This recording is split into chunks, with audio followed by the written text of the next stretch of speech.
All right, let me put y'all on to heartburn coherence, and we're gonna go a little bit deeper into how this can really change your life exponentially, and why it does, why it actually works, the science behind it. So the science is very simple. You have a nervous system in your heart, 40,000 intelligent cells, neurons that sit near the top of your heart, and they control the way in which blood flows out of your heart.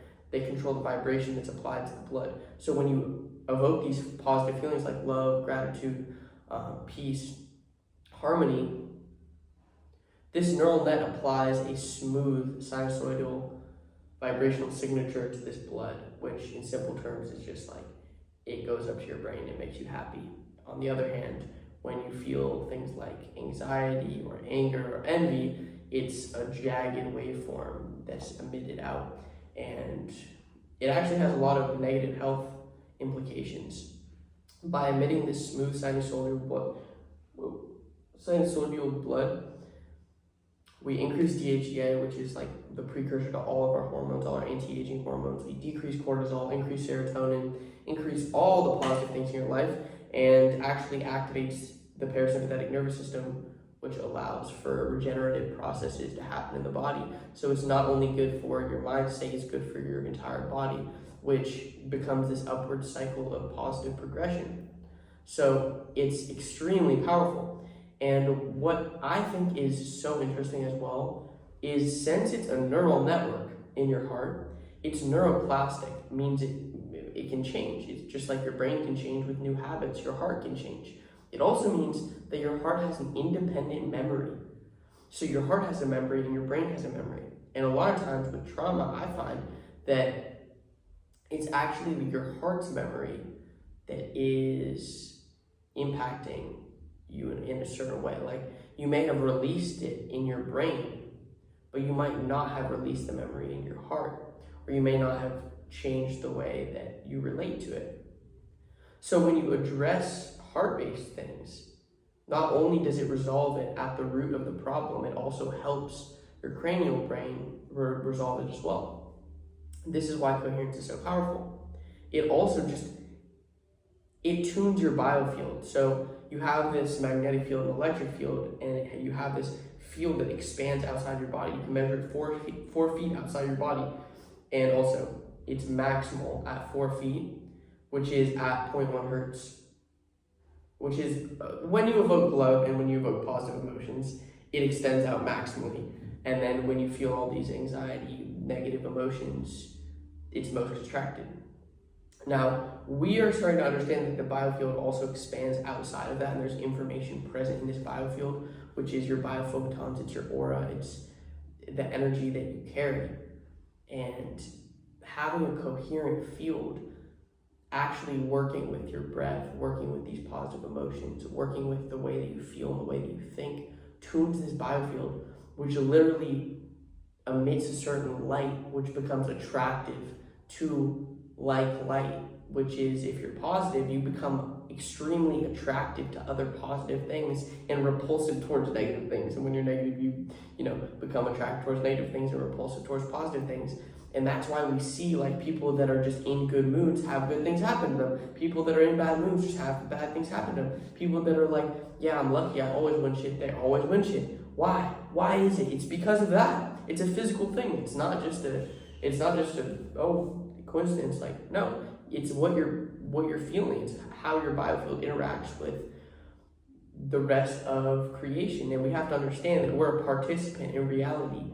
And reality is not a fixed thing, it's dynamic. The way nature's dynamic, every piece of reality is in movement, it's dynamic. And we are also not fixed, we're in a dynamic process of, you can think about it like time, like aging. As you age, you're in this dynamic process with life where you are literally physically shifting in your physicality through time.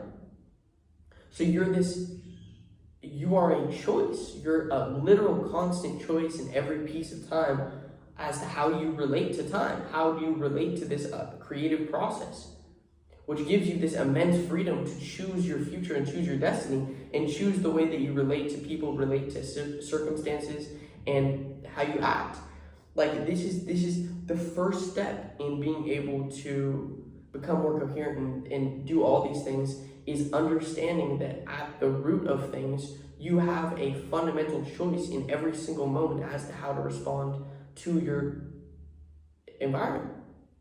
And your environment will prompt you because it's interacting with you. It's not dormant. It's interacting with you and asking certain things from you in every moment.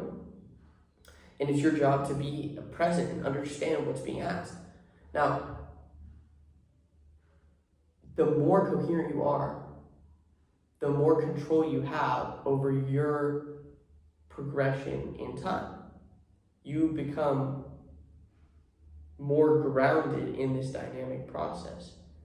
I think when we're discoherent, this dynamic process of creation, of external reality, has this more of an impact because we have less stability.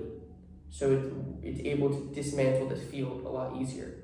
Like when you apply electric charge to a discoherent field, it causes a lot of, like a big change.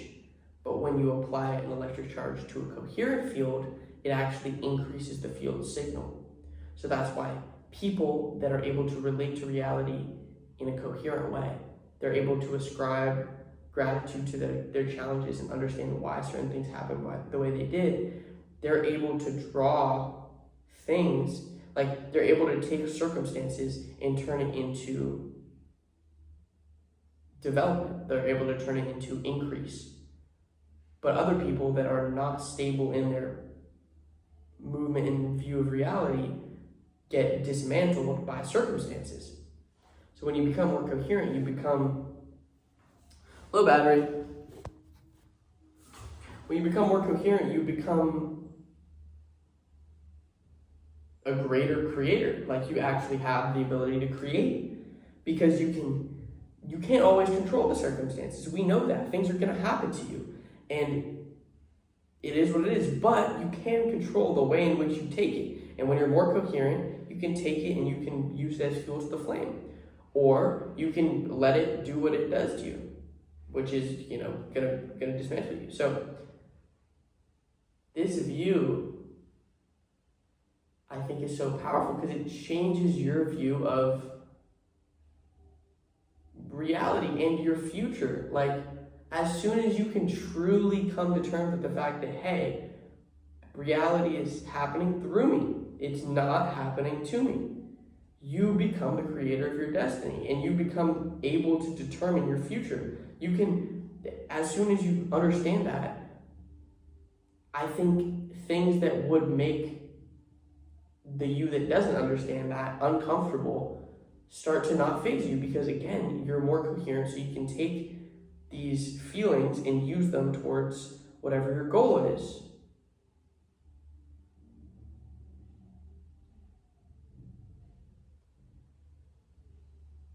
Thoughts don't have as much power because you understand that you want to feed attention to the thoughts of what you want and not what you don't want, because you're creating.